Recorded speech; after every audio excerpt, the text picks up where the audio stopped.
This is Cece. It's Thursday, October 5th, and this is The Orbit.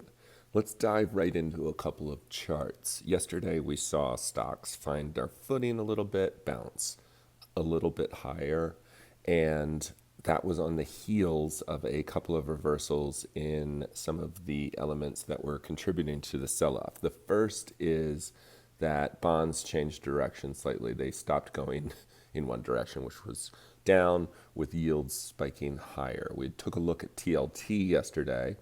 TLT was up over a percentage point yesterday, stopped its rapid decline that it had seen over the last couple of weeks.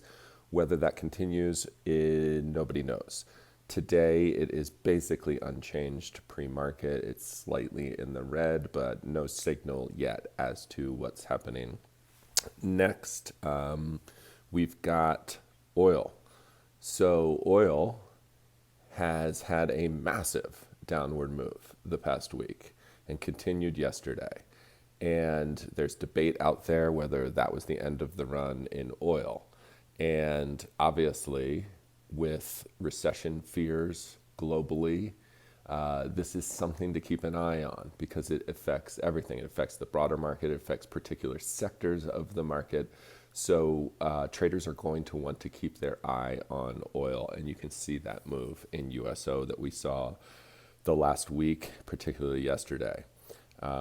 There's a closer view. This is a 1 month chart, and you can just see that move yesterday.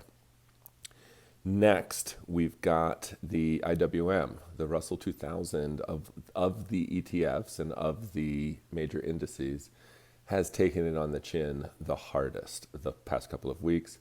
Yes, that is a 1 year chart, which means that IWM is close as at or below the past year's lows. The Dow chart looked somewhat similar yesterday, but without as big, large moves as IWM.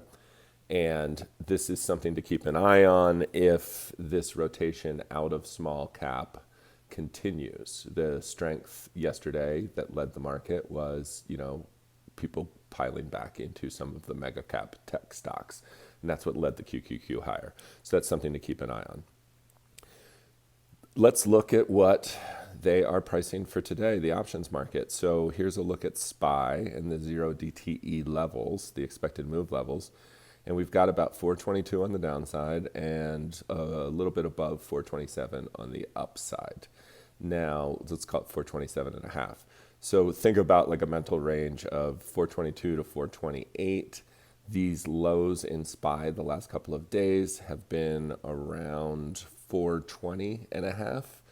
So this is pricing an expected move just above that level that we've seen a bounce the last few days. Going to Qs, we've got 357 on the downside and 362 and a half. So call it 363 to the upside if you want to keep this as a mental note, 357, 363, especially with the Qs bid up in the morning. So those are your 0 DTE levels. This is what the options market is pricing. And that will change on the open slightly, but this is a good mental picture of potential moves as far as options are concerned. So turning that into trades today, this is what currently a SPY iron condor looks like and which strikes it's using. It's selling the 422 put, selling the 427 call as its short strikes, risking, let's call it 60 to make 40. And there are your levels. Now, obviously, after the open and where the opening print in SPY is, that will slightly change these break even, slightly change potentially the strikes if SPY moves more than $1 on the open, but you get the picture.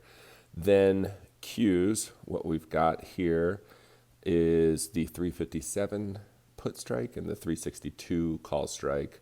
Those, again, are set at or near the expected move. And as you can see, again, risking about 60 to make 40. That dynamic will change into the day. And basically, as you go through the day, the strikes narrow on 0 DTE trades. They become closer to the money, which is increasing the risk of a 0 DTE credit spread of any kind, whether it be a credit put spread, a credit call spread, an iron condor. it is increasing the likelihood that a small move in one direction or the other goes through that short strike, obviously. However, time is running out for that to happen. And so therefore the strikes narrow, the risk reward, sometimes, as you get longer into the day, obviously this trade you would need to risk more to make less. So traders just have to be aware of that risk reward. And as you're getting closer towards the end of the day, if the expected move is 50 cents, and that seems in your gut to be a very realistic possibility of SPY or Cube moving 50 cents, then that is trust your gut, because if the risk reward does not look good enough for that type of situation, that is good feedback from your gut. Okay, so let's go to looking out till tomorrow. So we've got the jobs report tomorrow morning. Currently, the expected move into tomorrow's close in SPY is about 1%. So this is where we are going to be looking for our options underpriced, overpriced into the jobs number tomorrow morning. Based upon those expected move levels and with the jobs number, let's look at a couple of trades that expire tomorrow. So let's first, obviously, we always like to check in on that iron condor. And what we've got is a 421, 429 as the short strikes. Going back to, let's just look at some of the credit spreads on each side. So the bullish, let's do the credit put spread set down there at that. Let's do the out of the money here. So risking about 25 or risking 75 to make about 25, which makes sense. And that is a break even of basically where the low on the week was at about 420.76. So that's an interesting way to look at that trade. Now to the upside, if you were playing for a bounce, let's look at some call spreads. So we've got the 425, 429 call spread. You're paying about 150 to make 250 on that up to the expected move. Last but not least, let's look at the put spreads into tomorrow. And what we've got is a 425, buying the 425, selling the 421. Again, risking about 150 to make 250. This trade would need SPY below 423.5 tomorrow. Let's go to the out of the money. So this is the type of positioning that if you were looking for a really bad print in the jobs number or at any time, just using that as an example, you should get paid for being right. So this is a trade where you are saying, I think things could get worse. I think this could break support. And I want to risk a little to potentially make a lot. Now in this case, it's risking 25 to make 75. But if we go in here and we edit these strikes and we just make this a little bit wider, let's take it down to 418.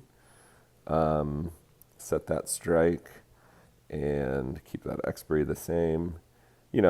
Risking 60 to make 250. So these are the types of decisions that, again, using risk reward. It's if this is moving more, if I'm thinking the expected move could be wrong, particularly to a side, like if things got ugly tomorrow on the heels of the jobs number, this thing could break the support level of the bounce we saw just 2 days ago. Then I should be looking, because I am positioning for the options market to be wrong in some sense, I should be getting paid for that if I am correct. And that's the best way to look at risk reward of out of the money debit type trades like this.